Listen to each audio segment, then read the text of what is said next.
अभी डिस्कस करेंगे gynaecology and obstetric में फ़र्क क्या है। तो गायनेकोलॉजी एंड ऑब्स्टेट्रिक में फ़र्क ये है कि गायनेकोलॉजी में हम फीमेल रिप्रोडक्टिव सिस्टम स्टडी करते हैं, इसके साथ जितनी भी प्रॉब्लम्स है या इशू है या डिजीज़ है तो वो हम गायनेकोलॉजी में स्टडी करते हैं। और ऑब्स्टेट्रिक में स्पेशली हम फीमेल रिप्रोडक्टिव सिस्टम और इसके साथ साथ प्रेगनेंसी जिस्टेशनल पीरियड के साथ जितनी भी प्रॉब्लम्स या डिजीज़ या इश्यूज आती हैं उसको स्टडी करते हैं। दूसरा ये है कि ऑब्स्टेट्रिक में हम सर्जरी भी कर सकते हैं। तो गायनेकोलॉजी एंड ऑब्स्टेट्रिक दोनों ये फीमेल रिप्रोडक्टिव सिस्टम या फीमेल रिप्रोडक्टिव सिस्टम हेल्थ के लिए इस्तेमाल होती है, लेकिन गायनेकोलॉजी में हम प्रेगनेंसी को डिस्कस नहीं कर सकते, लेकिन ऑब्स्टेट्रिक में हम female reproductive system, genital system along with pregnancy related issues या चाइल्ड बर्थ या पोस्टमार्टम केयर, एंटीनेटल, पोस्टनेटल सब केयर आती है, लेकिन ये ऑब्स्टेट्रिक में आएगा। और ऑब्स्टेट्रिक के साथ सर्जरी भी इसके साथ रिलेटेड है। फोर्थ नंबर पे हम डिस्कस करते हैं abortion. What is abortion? So abortion mean expulsion of dead foetus या embryo before 22 weeks and less than 500 gram. अगर एक फीटस है और इसका टाइम अभी 22 वीक से पहले है, कम है, 22 वीक से पहले है, और इसका जो वज़न है वो 500 ग्राम से कम है, तो इसको अगर हम एक्सपेल करते हैं तो इसको कहते हैं एबॉर्शन। एबॉर्शन की 3 टाइप्स होती है। एक स्पॉन्टेनियस एबॉर्शन होती है और दूसरा इंड्यूस्ड एबॉर्शन होती है और तीसरा जो हम कहते हैं मिसकैरेज। तो मिसकैरेज एंड स्पॉन्टेनियस एबॉर्शन ये एक जैसा है। तो एबॉर्शन मीन अगर ये थेराप्यूटिक हो तो हम कहते हैं इंड्यूस एबॉर्शन। तो इंड्यूस एबॉर्शन थेराप्यूटिक में आती है।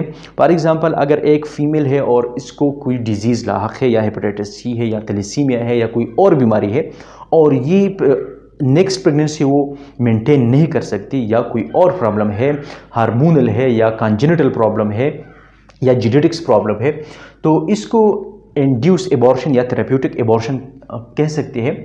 तो इसमें क्या होती है, जो 22 वीक से पहले फीटस है, ये 22 वीक क्यों इसमें लाजमी है? इसलिए कि जो वाइबल पीरियड है वो 22 वीक से आगे शुरू होता है।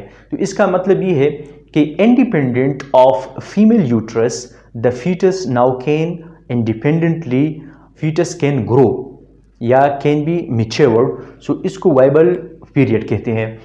तो 22 वीक से पहले और अगर इसका वेट जो है ये 500 ग्राम से कम है तो इसको अगर एक्सपेल करती है तो इसको हम कहते हैं abortion. Abortion mean abort, normal pregnancy को स्टॉप करना या एक प्रेगनेंसी प्रोसेस को स्टॉप करने को क्या कहते हैं? एबॉर्शन।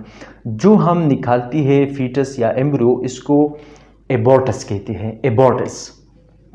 अच्छा, तो एबॉर्शन में जो मिसकैरेज है इसको स्पॉन्टेनियस एबॉर्शन कहते हैं। स्पॉन्टेनियस एबॉर्शन इस तरह होती है कि ये इंटरनल बॉडी में हार्मोन या कॉन्जेनिटल या जेनेटिक प्रॉब्लम की वजह से या जर्म्स की वजह से, माइक्रो ऑर्गेनिज्म की वजह से वो फीटस डेड होते हैं और वो खुद एक्सपेल होते हैं। तो इसको कहते हैं स्पॉन्टेनियस एबॉर्शन या मिसकैरेज भी इसको कहते हैं। स्टिल बर्थ, तो still birth after 22 week, still birth mean dead foetus.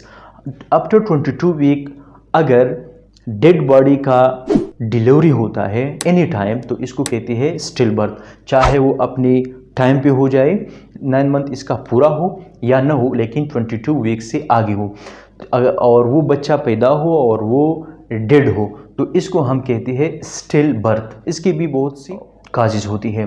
6 number पे हम डिस्कस करते हैं live birth. Live birth mean at present live baby, जब बेबी पैदा होता है और वो लाइव होते हैं, जिंदा होते हैं, तो इसको हम कहते हैं लाइव बर्थ। 7 नंबर पे जो टर्म्स है वो gestational period. Gestational period also called pregnancy. तो प्रेगनेंसी कब शुरू होती है? तो ये स्टार्ट होती है फर्टिलाइजेशन पे। Fertilisation mean conception. कॉन्सेप्शन किस चीज़ को कहते हैं? Conception mean when mail spermatozoa and female ओवा और egg unite with each other and form zygote. जब जाइगोट बन जाता है तो इसको कहते हैं कॉन्सेप्शन। तो इस कॉन्सेप्शन, इस फर्टिलाइजेशन से ये टाइम स्टार्ट होता है और टिल डिलीवरी के टाइम तक इसको कहते हैं जेस्टेशनल पीरियड और प्रेगनेंसी। तो इसका टाइम कब शुरू होता है? First day of last menstrual period से शुरू होता है। और इसका ड्यूरेशन कितना होता है? तो ड्यूरेशन अगर डेज से हम हिसाब लेते हैं तो ये 280 डेज 37 वीक से 42 वीक तक ये इसका नॉर्मल ड्यूरेशन है कि 37 वीक से लेकर 42 वीक तक ये इसका नॉर्मल ड्यूरेशन है। अच्छा, अभी हम डिस्कस करते हैं प्रीनेटल, पोस्टनेटल एंड न्यूनेटल। ये टर्म्स है। प्रीनेटल किस चीज़ को कहते हैं? Prenatal mean before, pre mean before. तो before delivery, before child birth, इसको कह सकते हैं हम प्रीनेटल, और इसको हम एंटीनेटल भी कह सकते हैं। एंटीनेटल और प्रीनेटल जो वर्ड्स है वो एक जैसी है। तो बच्चे के पैदाइश से पहले, मतलब कि डिलीवरी से पहले के टाइम को हम कह सकते हैं प्रीनेटल केयर या एंटीनेटल केयर। इस तरह post natal, so post pre के अपोजिट है। तो पोस्ट का मतलब है आफ्टर। तो पोस्ट नेटल मीन कि डिलीवरी के बाद, पोस्ट नेटल केयर की डिलीवरी के बाद बच्चे का कौन सा केयर करना चाहिए, तो इसको कहते हैं पोस्ट नेटल केयर।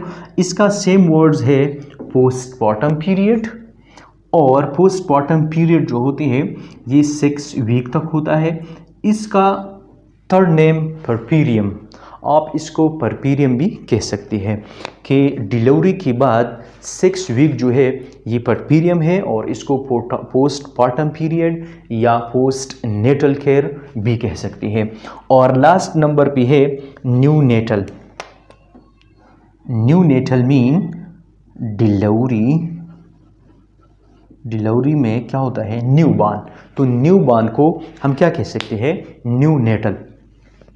तो पोस्टनेटल, न्यूनेटल एंड प्रीनेटल, ये टर्म्स बेसिकली किस चीज़ के लिए इस्तेमाल होती है? केयर के लिए इस्तेमाल होती है कि प्रीनेटल, पोस्टनेटल एंड न्यूनेटल, इसमें कौन कौन सी कॉम्प्लिकेशन आती है, इसमें कौन कौन सी इसका केयर करना चाहिए। तो hopefully you know all about these terms and terminologies, obstetrical terminologies and gynaecological terminologies. अगर आप चैनल पे नई है तो सब्सक्राइब करना, वीडियो अगर अच्छी लगी हो तो शेयर करना या लाइक करना, और अपनी राय का इजहार कमेंट सेक्शन में ज़रूर करना। मिलती है न्यू वीडियो में, न्यू लेक्चर में। तब तक के लिए हमें दीजिए इजाज़त। अल्लाह हाफिज़।